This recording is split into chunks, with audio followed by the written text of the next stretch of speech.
Hello everyone, and welcome to UDA Technologies special session. We are going to be covering a new feature spotlight today, where we're going to be introducing new customizable estimate tax settings for ConstructionOnline. I'm Jordan Davis. Typically I would be joined by Holly Gibson today, but she is not joining today, so I will be working with you all to introduce the new estimate tax settings that we have brought to ConstructionOnline. I'll be working with my colleague Sydney Dorsey, who will be manning the keyboard and flagging and potentially answering questions as we move through the webinar today. She'll also be calling some questions to my attention as well.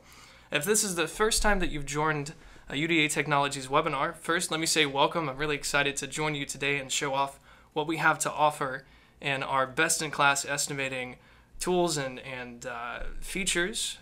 But today I'd like to introduce you to the GoToWebinar panel as well, where you'll see a section titled Questions.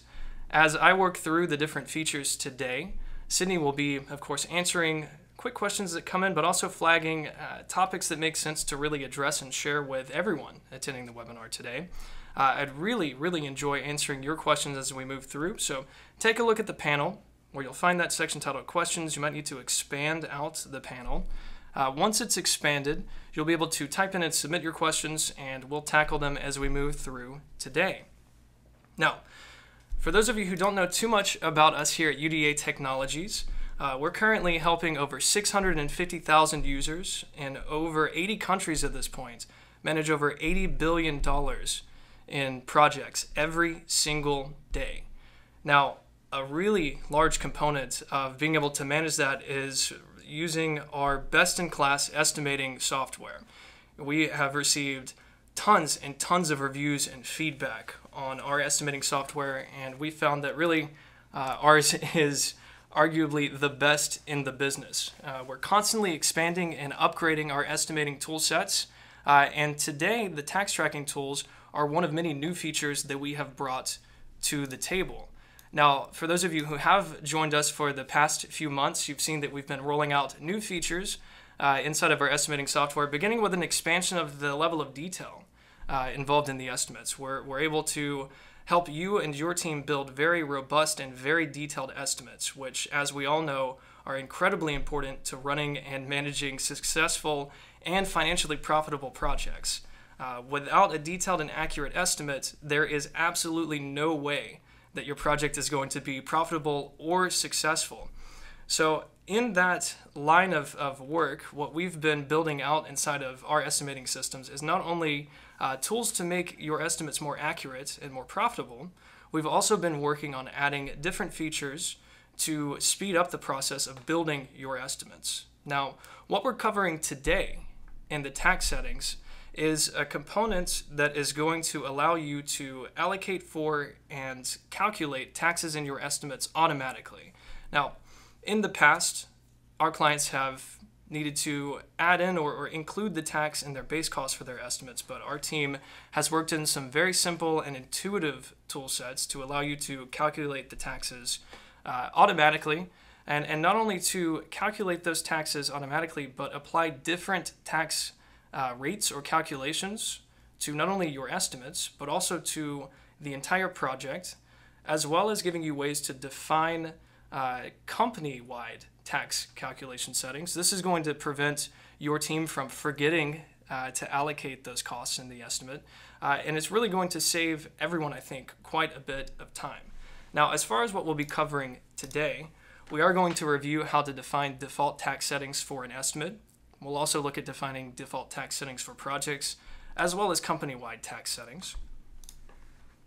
We'll look into different calculation methods, what they mean, how they function, and how to determine which settings are correct for your company.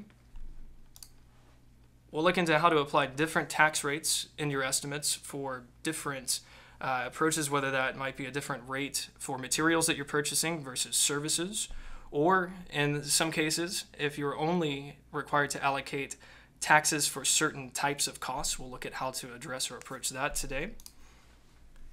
And we'll review different tax types and tax settings for different countries, as well as how you can build your own custom tax types.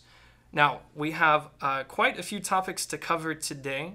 but we're not going to be branching too far away from estimating inside of Construction Online. So with that in mind, we actually are going to begin within a project's estimate section. Now, first, we're going to cover the new options, new columns, new settings that have been added into the basic estimating layout, and really where to find the tax calculation options within Construction Online. Now, I've gone ahead and opened up Construction Online, and I'm going to move into an estimate that I've built out for my project here. Now, the one thing that I haven't done yet, since the tax settings are new, I haven't actually configured or adjusted my tax settings yet. But what we will see is that there is a new tax column inside of the estimate, well, titled Tax. Now, this is just for the project totals page, which is going to show us really a top-level tax calculation or the total tax amounts allocated for specific sections inside of our estimate. Now, this is a good time to pause and step back and really discuss exactly what the tax represents inside of our estimate. Now, there are certain types of taxes that you might be required to collect or that you collect on behalf of your client that is then paid to, let's say, the governmental body that represents you and your country. In the case of what we're covering today, though, we've built in a system that lets you track tax allocations for your raw costs. So this is going to be taxes that you pay as a sales tax for purchasing materials for a project. If you live in a state that also taxes certain types of services or every service, this is also going to apply to you as well. So do keep in mind the tax calculations we're covering today are specifically applied and related to your company's costs for running the project, not for your client's cost or for your customer's costs when they are paying you. That's typically handled in another portion, typically handled in the billing or accounting software. Now, with that basis in mind, what we're looking at inside of my estimate here now is a calculation method that is taking our unit and base cost. Based on the tax type settings here, we've applied a specific percentage tax, and now we're seeing the total tax amount calculated from our base cost times the percentage here and how much we should allocate towards extra costs for covering the tax on purchasing materials, in this case, insulation. Now, to actually set the tax settings, you'll notice that we can't actually set a tax rate manually inside of our estimates. Now, this is a protection to make sure that you don't enter in an incorrect or let's say an accidental entering of a tax rate that could completely throw off your estimate. We've added in a new estimate option, which you'll find inside of the top right estimate settings menu here. And once we drill down into the estimate options menu, you'll find a new tab titled Taxes, where we'll find a couple of different customizable settings for the estimate that we're working in today. Now, looking at some of the tax options available to us, we'll see that we have a tax calculation method, which we'll come back to. We'll see that we have specific country tax settings, some of which have been built into the platform. Others haven't been built yet, but we'll cover how to add your own later on in the webinar today. And now we're looking at different tax types and how those tax types are broken down and calculated. Now, I've configured my tax settings for material purchases along the lines of what I would need to pay for a project built and run in the state of Alabama, which breaks down across a couple of different percentages for our local, county, and state taxes. If I needed to adjust or change any of these settings, let's say that I'm moving and working in a different location or municipality or county or state, it's fairly simple to change the tax settings within a specific estimate just by opening up the specific material tax type and adjusting the percentage accordingly. Now, of course, this isn't correct for Alabama, but for example's sake today, let's say that they decide to bump up the local tax rate 1%. For some clients that I've worked with, this has been an ongoing battle, depending on which state they're in. Their taxes change every couple of months. Others, like in Alabama, typically stay pretty stable. We'll cover strategies to address both later on in the webinar as well. However, we can see now that I've adjusted my tax rate here inside of the tax settings menu, my estimate has now reloaded with an updated tax percentage, and the rates throughout the estimate have also adjusted accordingly. Now, from a basic standpoint, this is really straightforward. For those of you who've built estimates inside of ConstructionOnline and now would like to go back through and apply taxes or adjust or allocate taxes throughout your estimates, this is really your first step. Navigating to your estimates, opening up the estimate options menu, and adjusting your tax percentages accordingly. Now, something else to keep in mind here is that specific regions, specific counties, specific provinces may have you calculate your taxes differently based on really, local regulations and laws. Now, if that is the case for you, we've built in a couple of different calculation methods that can really help cover or can help address some of the different tax structures or taxing approaches that's applied really throughout the United States and the world. Specifically, looking at the tax calculation method, the basic method that's applied inside of ConstructionOnline's estimates, or the default method, is to calculate the tax amounts first and then calculate markup. However, working with some customers of ours, I've found that they might work in a state that requires a gross receipts tax, which is actually a tax that's applied not on the costs for the project, but actually factors in the markup for a project as well. If that's the case for you, you can change the calculation method to take into account the markup first and then calculate the tax based on the price of your estimate, of your estimated line items, and then that will give you a more accurate tax calculation. Now, as for which method is correct for you, we, of course, are happy to answer any questions and help you decide which methods would be the most correct. However, we do recommend that you work with a specialist in the area to determine which one is correct for you. Just know that the option is available. We also have a function to calculate tax and markup separate. This allows you to calculate the tax based off of the base cost of the estimate, but your markup will also then be calculated off of the base cost of the estimate as well, instead of marking up your tax adjusted cost. There's some very specific instances where this approach has been correct for certain clients that I've worked with. Typically, I found that for those companies who have questions about this area, it is much better for you to consult a local expert on this question. However, we are happy to help. Now, you may have noticed that I have two tax types available inside of the United States tax settings, and this would be the material and service tax. Now, I'm in Alabama, so this really doesn't apply too much to this project. However, let's say that we shifted gears and we were working in a project that did actually require taxes on both service and materials. Well, this is really easy to change throughout the estimate, or really easy to apply throughout your estimates. As you'll see within the tax type column, we can take the tax types that we've defined in the estimate tax options and apply those to different line items throughout the estimate based on the classification. In this case, you can see I've moved through and classified most items as service items accordingly, but for certain sections, I've also applied material tax settings. Now, if we were working in a state where the two rates were different, this would allow you essentially to apply two or more tax rates throughout your estimate.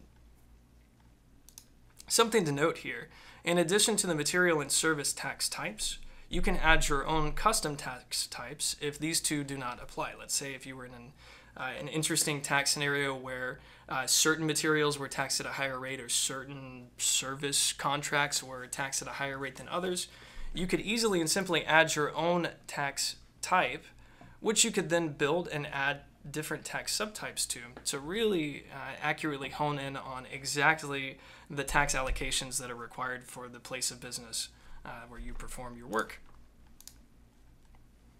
Now, we've covered the tax settings basics at this point. What we're going to look at now is a little bit bigger picture, because what we've covered is fantastic for speeding up the process of allocating and calculating taxes into your base estimate costs.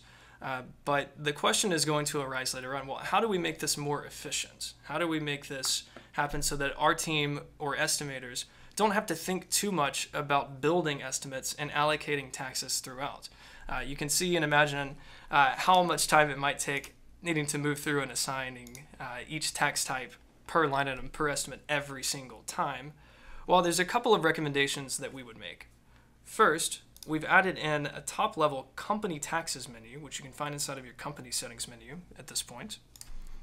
Inside of the company tax settings menu, you can define a default tax rate for any new estimates that your company produces. This is going to be a really huge time saver for those businesses that perform work in specific areas of the country whose tax rates don't really change.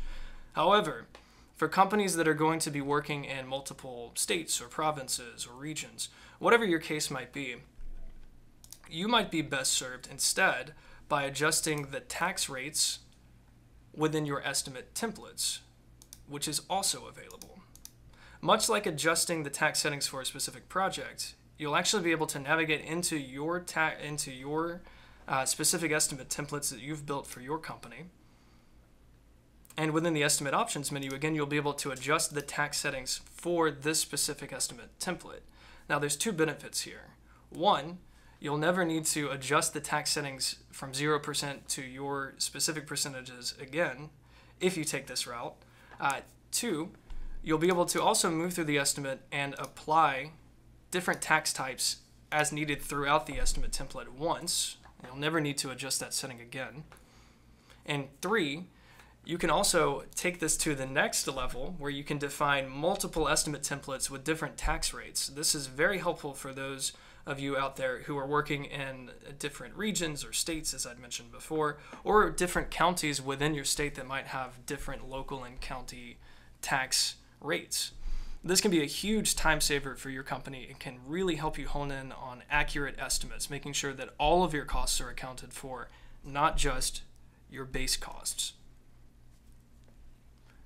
Now, in addition to setting tax settings for specific estimate templates, you can also take this one step further and begin applying tax rates not just to the estimate templates themselves, but you can also apply the same tax settings to the project templates themselves. Now, this is really huge time saver because in addition to tax allocations and tax tracking for estimates, our team is also currently building out tax allocation and tax tracking for change orders and client selections across all projects within ConstructionOnline. Setting the tax settings for a project template is going to be a huge time saver for anyone that is building new projects inside of ConstructionOnline. It's going to ensure that the tax settings are correct every single time a new project is created from that template. Now, one last thing to keep in mind. I'd mentioned this as we were working through some of the tax settings for the estimate and for the project, but our team, and really I mentioned this when I was first introducing UDA Technologies and what we provide and really how many countries our software is being used to really manage projects in. And we have actually built out tax settings for the United States, Canada, Australia, and we've just recently added tax types and tax tracking settings for the United Kingdom. Now, what you might notice is that these are only 4 of the 80+ countries that we're currently helping companies run their projects in. With this in mind, we've also added in a custom section for you and your team to be able to build out your own tax structures if you're working in a country that we're not currently covering. Now, this also allows you to set up alternative tax settings, which would make sense if you were working in both the United States or abroad, or if you wanted to build your own custom setting outside of the ones that we've built. Now, again, every single one of these tax settings that we have available today is completely customizable. Every single one of these settings can be adjusted in terms of their name, the tax rate, and the number of subtypes, and the tax type's name itself. And every single time this is updated, you'll see that the tax types available inside of your estimates will update dynamically along with the tax settings as well.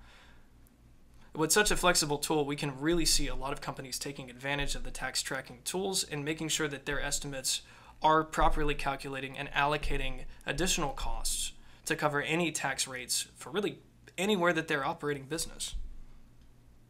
Now, with all of this in mind, this really does wrap up and cover a lot of the new tools and the new features that we have to offer today. At this point, we'd like to go ahead and shift into a question and answer portion of the webinar. So if anyone has any questions about things that we've covered today or would like to dig in deeper into some of the topics that we've covered as well, go ahead and submit your questions into the GoToWebinar Questions panel. Sydney and I will be keeping an eye out for questions as they come in. Now, turning my attention over to the questions panel, I see it looks like someone had joined in a little late and was asking about the way to track taxes for sales tax internally versus taxes that your client needs to pay as part of paying you for doing work for them.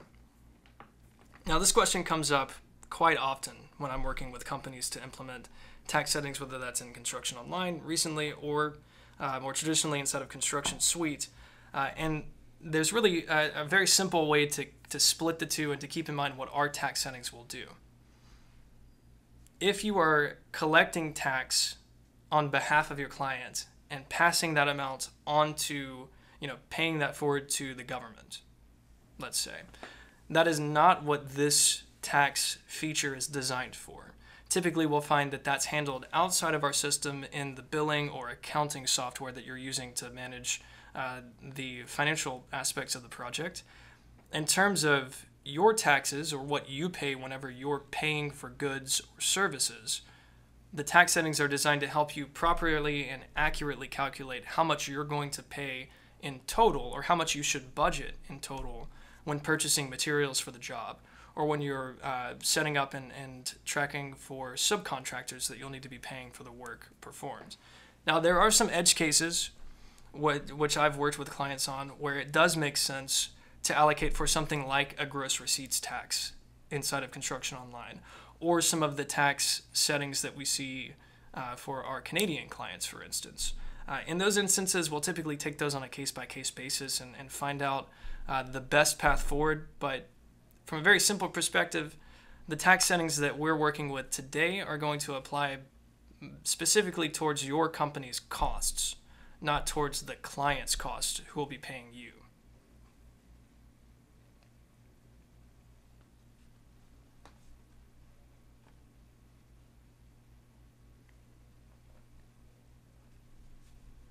All right, it looks like someone else was asking a question about adjusting tax settings once you've created an estimate from a template.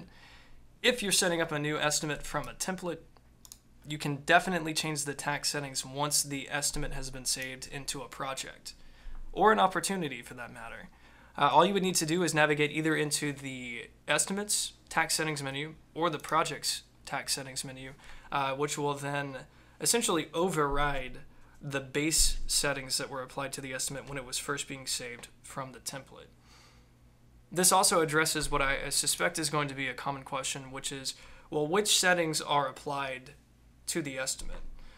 Typically, the way to think about the hierarchy of tax settings that are applied, unless you specifically set a tax setting inside of the estimate options, the default tax rates will either be pulled from the project, if project taxes were applied there, or if neither of these settings have been adjusted, the default company tax settings will be applied.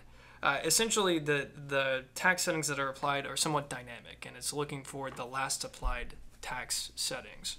So if you are working with an estimate template that's then saved into a project, that template settings will be applied because, well, it's the most recent tax settings that were applied.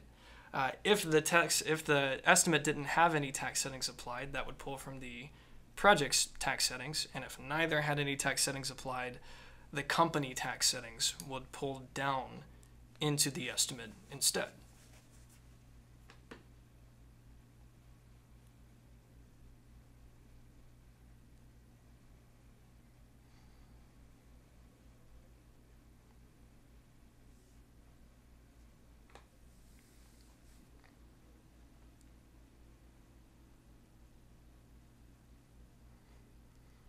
All right, well, it looks like most, if not all, the questions have been addressed for our tax settings and our new tax features today, which is exciting. That means that we did, I think, a fairly good job of covering everything that you all were interested in today. Before we sign off for the day, I do want to turn everyone's attention toward our upcoming webinar. We have one left on the schedule for the next couple of weeks. Do keep in mind that we actually shifted the date where we're going to be presenting new Envoy chat channels. We're really excited to share some of the updates we've made to Envoy Chat, our instant messaging system that companies are using to stay connected with each other. In fact, if you were watching the webinar today, you might have noticed that I had this little notification setting here in the top left, where I can see that I have 83 unread messages. So it looks like I have not been really keeping up with some of the conversation as I should have been. We're going to be showing off how projects can have their own dedicated instant messaging channels. They can really keep teams not only connected and in the loop on changes or updates or questions or things that need to be addressed from project to project, but that are also stored inside of ConstructionOnline so that, well, if someone loses their phone, you don't lose precious information that needed to be documented anyways and that's stuck somewhere floating in somebody's text message. We're going to be presenting that on Thursday, July the 9th at 3 o'clock Eastern Time, and we sincerely hope that you all make it there when we make it, hopefully, to July the 9th. Otherwise, thank you all so much for joining us today. We really enjoyed showing off the tax settings that we've applied to ConstructionOnline, and well, until next time, we hope you have a fantastic rest of the week and an excellent weekend.